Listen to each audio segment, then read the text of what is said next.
धन्य धन्य शिवाजी शूर, धन्य धन्य शिवाजी शूर, पराक्रमी थोर केले जर जर, पाजुनी पाणी दृष्ट मोगलास, पाजुनी पाणी दृष्ट मोगलास, घडविला स्वराज्याचा इतिहास, घडविला स्वराज्याचा इतिहास, कीर्तीचा डंका भिडे गगनास, जी जी जी जी जी जी, कीर्तीचा डंका भिडे गगनास, जी जी जी जी जी जी. जय शिवराय. नमस्कार मंडळी. आज शिवजयंती, छत्रपती शिवाजी महाराजांच्या जयंतीचा हा मंगल दिन. तुम्हाला सर्वांना शिवजयंतीच्या मनपूर्वक शुभेच्छा. आज आपण त्यांच्या शौर्याची गाथा गाणार आहोत, त्यांच्या विचारांचा जागर करणार आहोत. निश्चयाचा महामेरू, बहुत जनासी आधारू, अखंड स्थितीचा निर्धारू, श्रीमंत योगी, यशवंत कीर्तिवंत, सामर्थ्यवंत, वरदवंत, पुण्यवंत, नीतिवंत, जाणता राजा.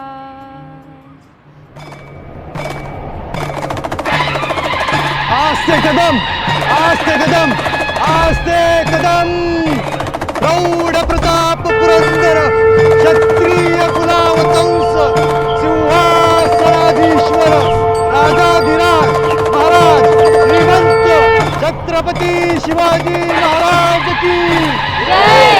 छत्रपती शिवाजी महाराज की जय. जय शिवराय मंडळी. आज खरा शिवजन्मोत्सव. न्यूज अनकटच्या सर्व प्रेक्षकांना शिवजयंतीच्या मनपूर्वक शुभेच्छा. शिवचरित्र, पण शिवचरित्रापासून आपण नेमकं शिकायचं काय आणि शिवजयंती कशा पद्धतीने आपण साजरी केली पाहिजे याबद्दलचं मार्गदर्शन करायला आज आपल्यासमोर प्रमुख उपस्थिती आहेत. सन्माननीय प्रदीपजी कदम सर. नमस्कार सर. नमस्कार. जय शिवराय. जय शिवराय सर. न्यूज अनकट मध्ये आपलं मनपूर्वक स्वागत. धन्यवाद. आज शिवजयंती आणि आपण शिवचरित्राचा अभ्यास करता, तर तुमच्याकडून आम्हाला हे ऐकायला फार आवडेल की शिवजयंती आपण आजच्या काळात खऱ्या पद्धतीने कशी साजरी केली पाहिजे. शिवजयंती साजरी करताना सगळ्यात महत्वाची गोष्ट आहे की तो आपला स्वाभिमान आहे, आपला अभिमान आहे. आणि शिवजयंती साजरी होताना जोश असला पाहिजे, जल्लोषही असलाच पाहिजे. पण शिवजयंती फक्त नाचून नाही तर ती वाचूनही साजरी झाली पाहिजे, ही महत्वाची गोष्ट असते. आणि म्हणून शिवछत्रपतींच्या या जयंतीच्या दिवशी आपण डीजे लावतो, गाणी लावतो, पण गाण्यावर ठेका धरत असताना आपण विचारांच्या बाबतीत किती जागरूक असतो याच्यावर मला वाटतं लक्ष केंद्रित करणं ही महत्वाची जबाबदारी आहे. आणि म्हणून मला असं वाटत राहतं की शिवजयंती साजरी होत असताना छत्रपती शिवरायांच्या विचारांचा आपल्या आयुष्यात नेमका काय भूमिकेने आपण विचार केला पाहिजे आणि त्यानुसार पाऊल टाकलं पाहिजे, ही महत्वाची बाब आहे. आणि म्हणून शिवजयंतीच्या सर्वांना शुभेच्छा देत असताना शिवजयंतीच्या निमित्तानं आपण छत्रपतींच्या जीवनातल्या कोणत्या तरी गोष्टी आपल्या आयुष्यात महत्वाच्या मानल्या पाहिजे. त्यांचा एखादा गुण आपण आपल्या आयुष्यात खरं तर तो अवलंबला पाहिजे आणि त्यानुसार आपण पाऊल टाकलं पाहिजे, असं मला प्रामाणिकपणे वाटतं. अगदी मंगलमय वातावरणामध्ये आपण आजच्या शिवजयंतीची सुरुवात केली आहे.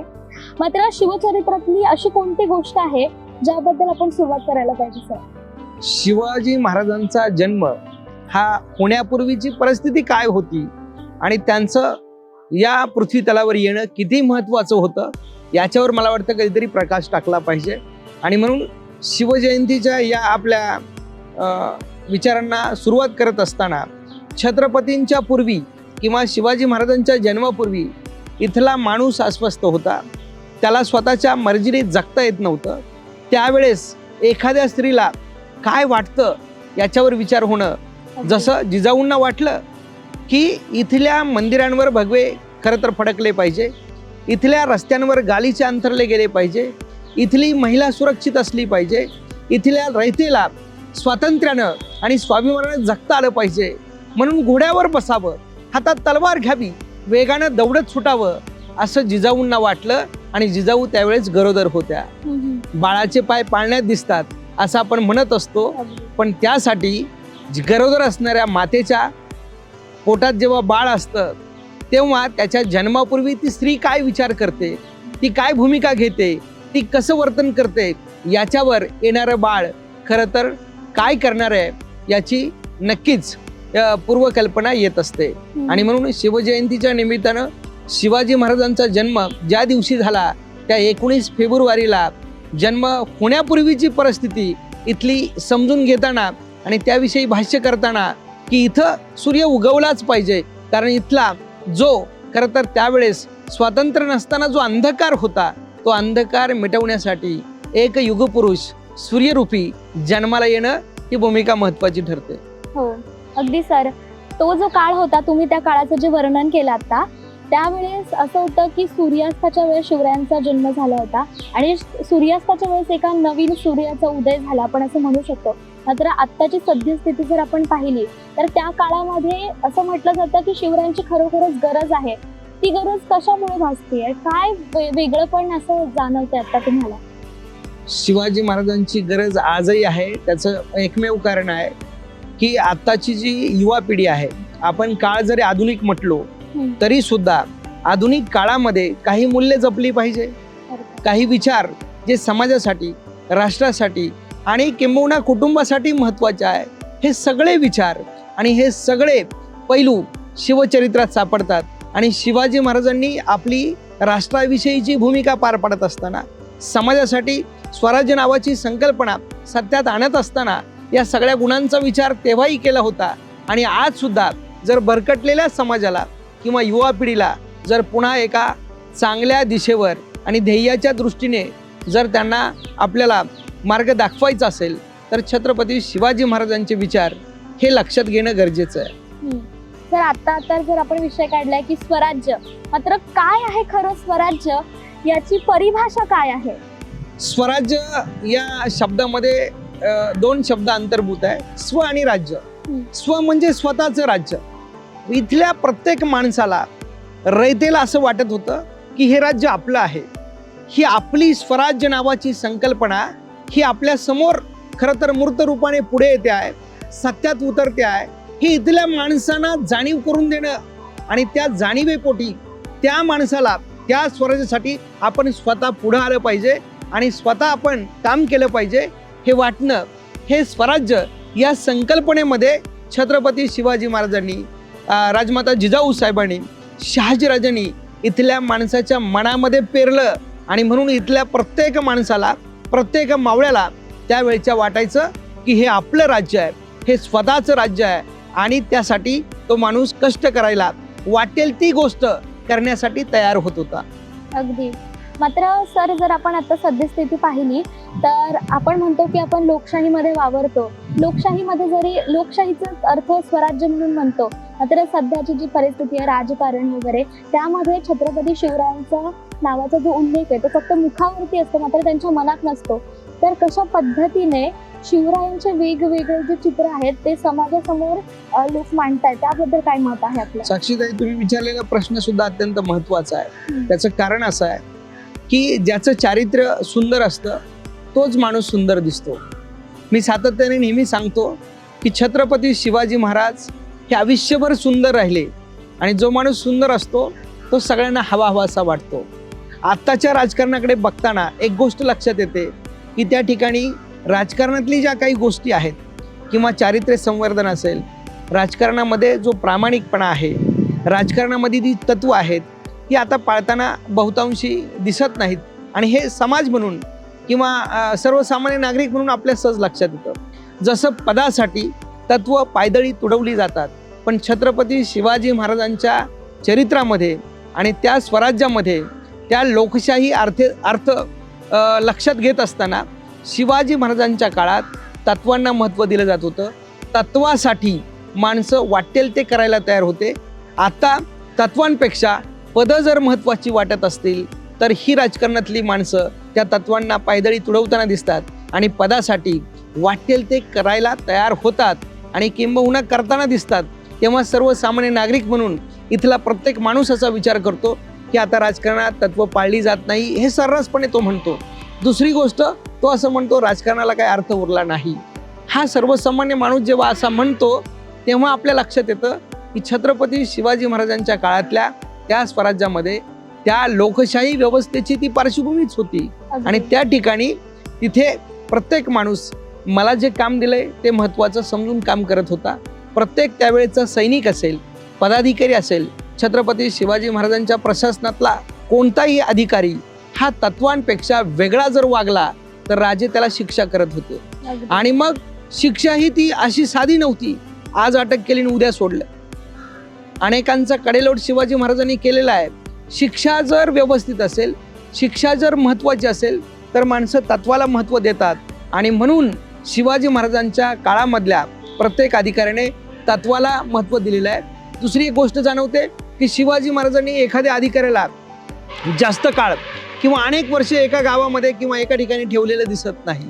तो माणूस जर एका ठिकाणी स्थिरावला तर तो मनमानी कारभार करायला लागतो. आणि हे राजांनी ओळखलं आणि म्हणून अशा अधिकाऱ्यांना किंवा प्रत्येक अधिकाऱ्याला सातत्याने बदली त्यांनी केलेली आहे. आणि ही महत्त्वाची गोष्ट आपल्याला शिवाजी महाराजांच्या प्रशासनात आणि त्या राजकारणात जाणवते.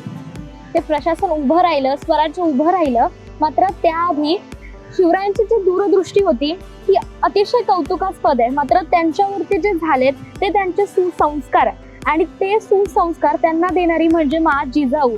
आणि ते सुसंस्कार जे असतात, लहान मुलांची जी जडणघडण असते ते कुठेतरी सध्याच्या याच्यात कमी पडतंय का? कारण राजे आत्ताच्या काळामध्ये पुन्हा एकदा जन्माला यावं असं सर्वांना वाटतं, पण राजे जर घडवायचे आहेत तर मासाहेब जिजाऊंसारखे जे सुसंस्कार आहेत ते केले पाहिजे. त्याबद्दल काय मत आहे? अगदी ताई, खूप सुंदर प्रश्न आहे.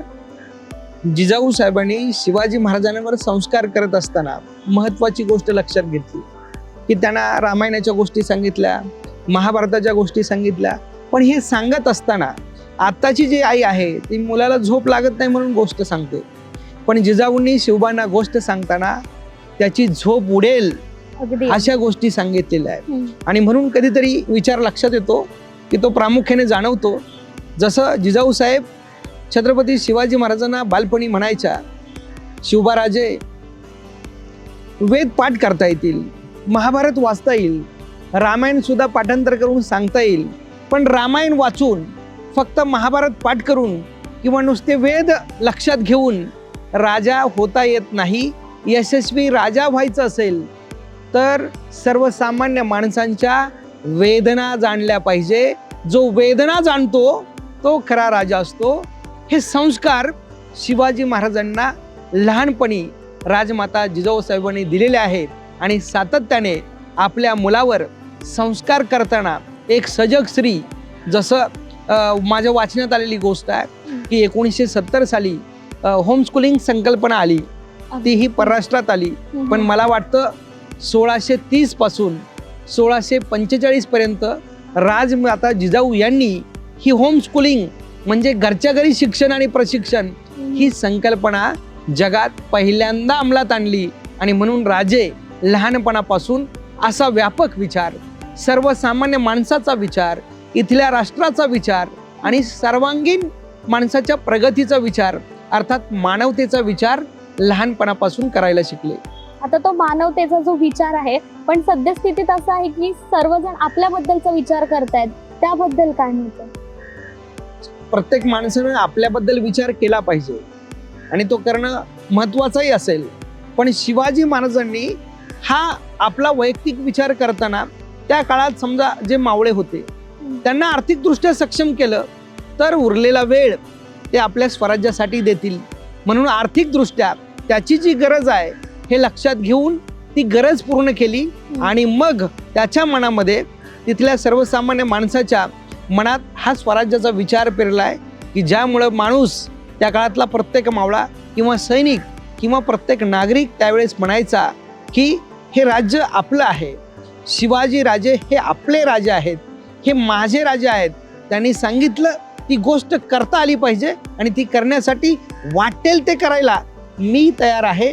हा विचार मनात पेरणं हे छत्रपती शिवाजी महाराजांना जमलं.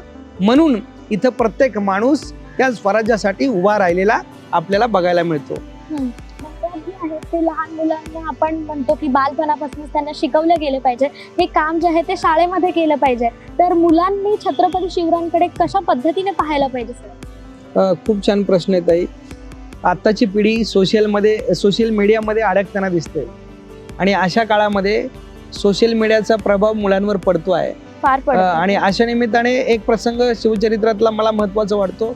शिवाजी महाराजांचं वय 9 वर्ष आहे आणि शिवाजी महाराज त्यावेळेस कर्नाटकमध्ये शहाजीराजांची जहागीरदारी होती आणि शिवाजी महाराज तंजावरला गेलेले आहेत. बंगळूर प्रांतामध्ये तंजावरला शिवाजी महाराज असताना शिवाजी महाराज आपल्या आबासाहेबांसोबत म्हणजे शहाजी महाराजांसोबत बाजारात गेले होते आणि बाजारात गेल्यानंतर शहाजीराजांनी शिवाजी महाराजांना प्रश्न विचारलेला आहे, शिवबाराजे या बाजारात काय विकत घ्यायचं? आताची मुलं जर असती तर मोठी यादी करून दिली असती, मला आयफोन पाहिजे, मला ही गाडी पाहिजे, त्या ब्रँडचं वॉच पाहिजे वगैरे वगैरे गोष्टींची यादी आताच्या मुलांनी नक्कीच दिली असती. पण शिवाजी महाराजांना जो प्रश्न 9व्या वर्षी पडतो तो मला महत्त्वाचा वाटतो. म्हणून माझ्या सगळ्या शालेय विद्यार्थ्यांना आणि त्यांच्या पालकांना मला हे सांगणं फार महत्त्वाचं वाटतं की हा प्रसंग किती योग्य आणि महत्त्वाचा ठरतो. शिवाजी महाराजांना आबासाहेबांनी जेव्हा विचारलं या बाजारात काय विकत घ्यायचं, त्यावेळेस शिवाजी महाराजांनी विचारलं की आबासाहेब या बाजारात काय काय विकत मिळतं. पण त्यावेळेचे पालक किती महत्त्वाची भूमिका करत होते हे पण महत्त्वाचं आहे. मुलांना पडणारा एखादा प्रश्न आणि त्या प्रश्नाला बगल न देता त्या मुलाचं समर्थन होईपर्यंत त्या गोष्टीचा पाठपुरावा करून त्याला उत्तर देणं हे महत्त्वाचं आहे. आताचे पालक म्हणत असते तर म्हटले असते काय प्रश्न विचारतो, तुला काही कळतं का? शिक्षक असते तर म्हटले असते 2 दिवस अभ्यास करून येतो मग उत्तर सांगतो. असं काही घडलं नाही. याचा अर्थ ते पालक सजग होते. शिवाजी महाराजांचे आईवडील हे किती विचारवंत, किती जागरूक आणि समाजाची जाणीव असणारे, संवेदना असणारे पालक होते हे महत्त्वाचं आहे. शिवाजी महाराजांना आबासाहेबांनी सांगितलं या बाजारात सोनं, चांदी, जड, जवाईर, शस्त्र, अस्त्र सारं विकत मिळतं. घोडे, उंट, हत्ती या सगळ्या गोष्टी विकत मिळतात. पण शिवाजी महाराजांनी प्रश्न विचारला, आबासाहेब या बाजारात विकत मिळत नाही ते काय? किती महत्वाचा प्रश्न आहे. 9व्या वर्षी एखाद्या मुलाला हा प्रश्न जो पडतो तो किती महत्वाचा ठरतो याच्यावर जर विचार केला तर त्यांच्या वडिलांनी म्हणजे शिवाजी महाराजांचे वडील आबासाहेबांनी त्यांना विचारलंय की तुम्हाला बाजारात काय घ्यायचं, आणि शिवाजी महाराजांचा प्रश्न आहे पहिला बाजारात काय काय विकत मिळतं. यादी सांगितल्यानंतर शिवाजी महाराज पुन्हा आबासाहेबांना म्हणतायत की या बाजारात विकत मिळत नाही ते काय. मी सांगतो आत्ताचे पालक असते तर म्हटले असते तुझा प्रश्न चुकीचा आहे. पण शिवाजी महाराजांचे वडील असं म्हटले नाही. त्यांनी आवर्जून शिवाजी महाराजांना सांगितलेली जी महत्वाची बाब आहे ती इथं अधोरेखित करण्यासारखी आहे आणि ती बाब अशी आहे, शिवाजी महाराजांना आबासाहेब सांगतायत शिवबाराजे या बाजारात सारं विकत मिळतं, एक गोष्ट विकत मिळत नाही, तिचं नाव स्वातंत्र्य आणि स्वातंत्र्य आहे. हे 9व्या वर्षी शिवाजी महाराजांना कळालेलं आहे. शिवाजी महाराजांच्या मुठी आवळल्या गेल्यात आणि शिवाजी महाराजांनी त्याच दिवशी त्याच ठिकाणी ठरवलं ज्या महाराष्ट्रातून, ज्या सह्याद्रीच्या दऱ्याखोऱ्यातून मी आलो आहे तिथल्या माणसाला स्वातंत्र्य मिळवून देईल ही शपथ 9व्या वर्षी शिवाजी महाराज मनात घेत आहेत. आताच्या सगळ्या मुलांनी आणि सगळ्या पालकांनी ही मला वाटतं गोष्ट लक्षात घेऊन तिच्यावर विचार करून कृती करण्याची गरज आहे. आणि म्हणून शिवचरित्राच्या या निमित्तानं आणि शिवजयंतीच्या महत्त्वाच्या या कार्यक्रमाच्या निमित्तानं मी आपल्या सर्वांना सांगू इच्छितो की यशाचं रहस्य काय असा प्रश्न बऱ्याच जण विचारतात किंवा यशाचं रहस्य काय असे प्रश्न विचारले जातात. मुळात हा प्रश्न चुकीचा आहे. यशाला रहस्य नसतं, यशाला चमत्कार नसतो. यश हे कष्टानं, अभ्यासानं, मेहनतीनं, नियोजनानं मिळतं. म्हणून तर तुकोबराय म्हणाले, असाध्य ते साध्य करिता सायास कारण अभ्यास तुका म्हणे. हाच विचार शिवाजी महाराजांनी कृतीत आणला आणि म्हणून शिवाजी महाराजांचे गुरु श्री तुकाराम महाराज, संत तुकाराम महाराजांना, तुकोबरायांना आपण संबोधतो. हा विचार सुद्धा या निमित्तानं महत्वाचा आहे. पण आता आपण जर पाहतो की राजे आहेत, राजे फक्त महाराष्ट्राचे नाही तर राष्ट्रीय पातळीवरती त्यांनी काम केलं. कारण स्वराज्य निर्मिती ते फक्त महाराष्ट्रापुरती नाही तर संपूर्ण राष्ट्रासाठी पाहत होते. पण सध्या महाराजांचं जे नाव आहे, प्रेक्षक तुम्हाला सांगते की महाराजांचं जे नाव आहे ते जातीसोबत जोडलं जायचं की महाराज आमच्या जातीचे ते तुमच्या मराठ्याचे आहेत, ते कितपत बरोबर आहे सद्यस्थितीमध्ये? कारण तो खूप महत्वाचा मुद्दा आहे. जर तुम्ही राजांच्या नावांवरच तुम्ही जर जाती आणि धर्मावरती भांडताय तर ते कितपत योग्य आहे? काय चालू आहे हे वातावरण? मला प्रेक्षकांनाही सांगायला आवडेल की महापुरुष हे कुठल्या वैयक्तिक जातीचे कधीच नसतात. अगदी महापुरुष हे राष्ट्राचे असतात आणि म्हणूनच त्यांना महापुरुष असं म्हटलं जातं. आणि महापुरुष खरं तर कुठल्या उंचीत मोजायचे हा विचार जेव्हा जेव्हा मला महत्त्वाचा वाटतो तेव्हा मी आवर्जून माझ्या सर्व प्रेक्षक बांधवांना असं सांगेल की महापुरुषाची उंची ही कुठल्या मीटरपट्टीत फूटपट्टीत मोजली जात नाही. महापुरुषांची उंची ही त्या महापुरुषानं त्या महामानवानं राष्ट्रासाठी समाजासाठी स्वतःला खोल गाडून घेतलंय. ज्या महापुरुषानं स्वतःला अधिकाधिक खोल गाडलंय तो अधिकाधिक उंच असतो. याचा अर्थ महापुरुषांची उंची ही त्यांच्या त्यागावर, त्यांच्या समर्पणावर आणि त्यांच्या योगदानावर अवलंबून असते. जर आपण आपल्या महापुरुषांना जातीपातीत बांधलं तर महापुरुष हे आपण खरं तर सीमित करतो आहोत असा त्याचा अर्थ आहे. त्यामुळं महापुरुष हे कुठल्या जातीचे धर्माचे नसतात, महापुरुष हे राष्ट्राचे असतात. हा व्यापक विचार आपण करायला शिकलं पाहिजे. आणि जर महापुरुषांना किंवा छत्रपती शिवाजी महाराजांना ते फक्त आमच्या मराठ्यांचे, आमच्या हिंदूचे आहे असं जर आपण म्हणत राहिलो तर इतर समाजाला, इतर धर्माला किंवा इतर जातीतील लोकांना शिवाजी महाराज आपले नाहीत असं वाटणार नाही. पण म्हणणाऱ्यांविषयी नक्कीच काहीतरी वेगळी भूमिका समाज म्हणून, जात किंवा धर्म म्हणून माणसं घेत राहतात आणि सातत्याने या गोष्टी आता आपल्याला समाजामध्ये आरोप प्रत्यारोप करताना दिसतात की कुठल्या जातीमध्ये महामानवांना कधीच बांधता कामा नये. ही राष्ट्राची खरी तर गरज आहे आणि हा व्यापक विचार आपण करायला शिकलं पाहिजे. शिवाजी महाराजांनी सगळ्या बहुजन जातीतल्या आणि सगळ्या धर्मातल्या माणसांना सारखं स्थान आपल्या स्वराज्यात दिलंय. यावरून आपण सुद्धा इतकं व्यापक आणि खुलेपणाने राजे हे सगळ्या देशाचे, सगळ्या धर्माचे आणि सगळ्या मानव जातीचे आहे असा विचार केला पाहिजे. प्रतीपचंद्र लेखेव वर्धिष्णू विश्ववंदिता शहा सुनो शिवशस्या मुद्रा भद्राय राजते. जर राजमुद्रेमध्ये शिवाजी महाराजांना विश्ववंदुता असं म्हटलेलं आहे तर ते सगळ्या विश्वाचे आहेत. याचाच अर्थ ते अखंड मानव जातीचे आहे. त्यामुळे मला प्रेक्षकांनाही सांगायला नक्की महत्त्वाचं वाटतं आहे की शिवाजी महाराज हे अखंड मानव जातीसाठी लढलेले आहे. त्यावेळेस स्वराज्यापुरता किंवा इथल्या अस्तित्वासाठी, इथल्या स्वाभिमानासाठी विचार जरी असला तरी त्या स्वराज्यामध्ये सगळ्या जातीचे, धर्माचे, सगळ्या प्रकारचे नागरिक होते. म्हणून शिवाजी महाराज हे फक्त मराठ्यांचे किंवा हिंदूंचे नाहीत तर ते सर्व जाती धर्माचे आहे. हा विचार आपण एक सर्वसामान्य नागरिक म्हणून सातत्याने केला पाहिजे. निश्चितच सर.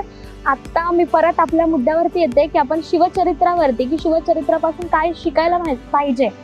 शिवरायांचे अनेक पैलू होते, त्यांना अष्टपैलू असंच नाही म्हटलं जायचं. कोणत्याही गोष्टीमध्ये जर त्यांनी नजर घातली तर ती उत्तमरित्या पार पाडायचे. तर शिवचरित्रापासून आणखीन काय शिकायला पाहिजे जे सध्याच्या काळामध्ये अत्यंत महत्वाचं आहे? तसे शिवचरित्रातल्या सगळ्या गोष्टींचा आपण जेव्हा विचार करतो तेव्हा आपण बरोबर त्या मुद्द्याला हात घालत आहोत की संवेदना हा महत्वाचा भाग आहे. म्हणजे आईला मुलाबद्दल संवेदना जाणवते पण मुलाला आईबद्दल संवेदना आज किती आहे हा विचार आपण करताना दिसत नाही. मुलांना आपण पॅकेज किंवा उत्पन्न याच गोष्टी फक्त शिकवलेल्या आता समाजात बघायला मिळतात. शिवचरित्राच्या निमित्ताने आपण काय शिकलो पाहिजे जर असं आपल्याला वाटत असेल तर आपण प्रामुख्याने आपल्या मुलांवर संस्कार करताना त्याला बहुआयामी बनवणं, त्याला यशाबरोबर अपयश पचायलाही शिकवणं ही महत्वाची गरज आहे. शिवचरित्रामध्ये अपयशाचे प्रसंग आपल्याला जाणवतात परंतु अपयश आल्यानंतर खचून न जाता आपण पुन्हा जोमाने उभं राहिलं पाहिजे आणि आपल्या ध्येयावर केंद्रित करून त्या ध्येयाचा पाठलाग केला पाहिजे. हेच शिवचरित्र आपल्याला शिकवत आहे. त्यामुळे आता बऱ्याच ठिकाणी 15 ते 35 वयोगटामध्ये आत्महत्या होताना दिसत आहेत. याचा अर्थ अपयश पचवण्याची क्षमता आताच्या युवकांमध्ये किंवा आताच्या पिढीमध्ये कमी होत चाललेली दिसते. शिवचरित्रामधून आपण स्वतःला पुन्हा एकदा सिद्ध करण्यासाठी आपल्या सामर्थ्याचा उपयोग करू शकतो हे शिकलं पाहिजे. आता जो तुम्ही मुद्दा म्हटला की पॅकेजसाठी काम करतात, कारण त्यांच्यामध्ये आपण जे काम करायचंय त्यासाठी त्यांच्याकडे एक म्हणतात ना की त्यांच्याकडे एक ध्येयच नाहीये. तर ते ध्येय साध्य करण्यासाठी शिवचरित्र कितपत तुम्ही वाचलं पाहिजे हे आजच्या युवा पिढीला सांगा. शिवचरित्र नक्कीच वाचलं पाहिजे, समजून घेतलं पाहिजे आणि वाचून समजून घेऊन त्यातल्या गोष्टींवर काम केलं पाहिजे.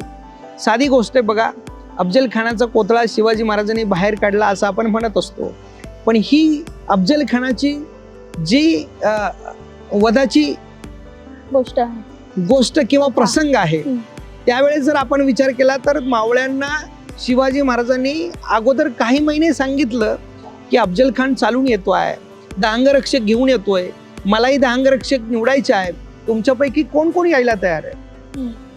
आता आपण आपल्या ओळखीचे, आपल्या नात्यातले, आपल्या जातीतले किंवा आपल्या धर्मातल्या माणसांना पद देताना राजकारणात दिसतोय. शिवाजी महाराजांनी असा विचार कधी केला नाही. शिवाजी महाराजांनी अफजल खान वधाच्या वेळी अंगरक्षक निवडताना नेमकी कशी निवड प्रक्रिया असते हे जरी आपण लक्षात घेतलं तर शिवचरित्र आपल्याला काय शिकवतं हे आपल्या नक्की लक्षात येईल. शिवाजी महाराजांनी अंगरक्षक निवडले, त्यातले येसाजी कंक, त्यातले संभाजी कावजी कोंडाळकर, सिद्धी इब्राहिम, त्या कोंडाजी कंक, विसाजी मुरंबक, संभाजी करवर, ताताजी इंगळे, कृष्णाजी गायकवाड, सुरजी कटके, जीवा महाले अशी त्यांनी अंगरक्षक निवडले. आता आपण म्हण अशी म्हणतो, होते जीवाजी म्हणून वाचले शिवाजी. याचा अर्थ असा होतो की योग्य माणसांची निवड त्यांचे गुण, त्यांचे कौशल्य, त्यांच्या कला लक्षात घेऊन जर केली तर नक्कीच त्या ठिकाणी केलेली निवड ही सार्थ होत असते.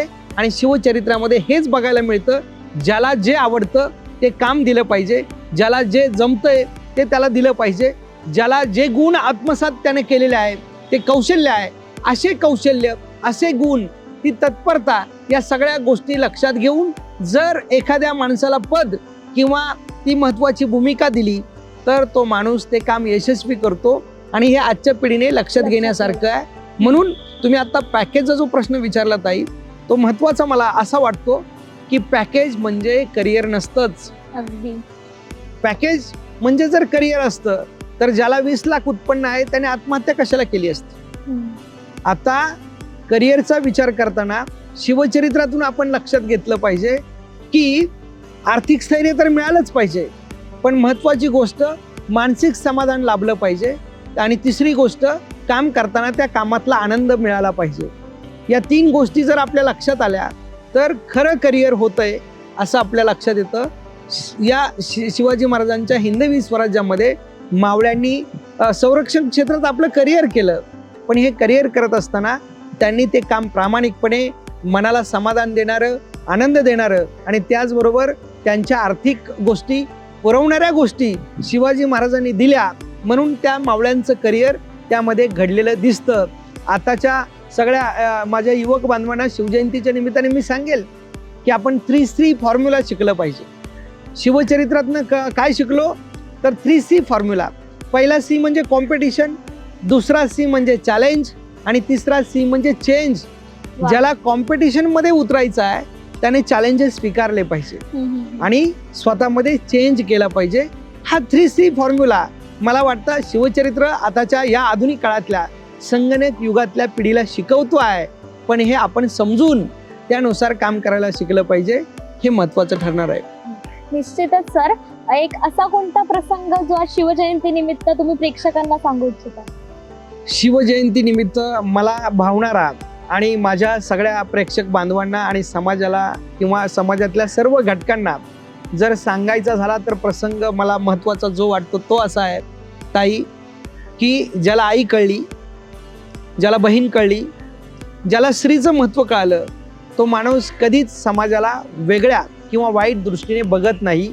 आणि म्हणून शिवचरित्रातली महत्त्वाची घटना जी घडलेली आहे ती 6 जानेवारी 1665ला घडलेली आहे. आणि ती घटना अशी आहे की शिवाजी महाराजांनी स्वराज्य उभं केलं, पण माझ्या आईला मुलगा म्हणून मी काय देऊ शकलो, वैयक्तिक कुटुंबातली गोष्ट किंवा विचार केला तर अशी खंत शिवाजी महाराजांना नक्की वाटली असणार.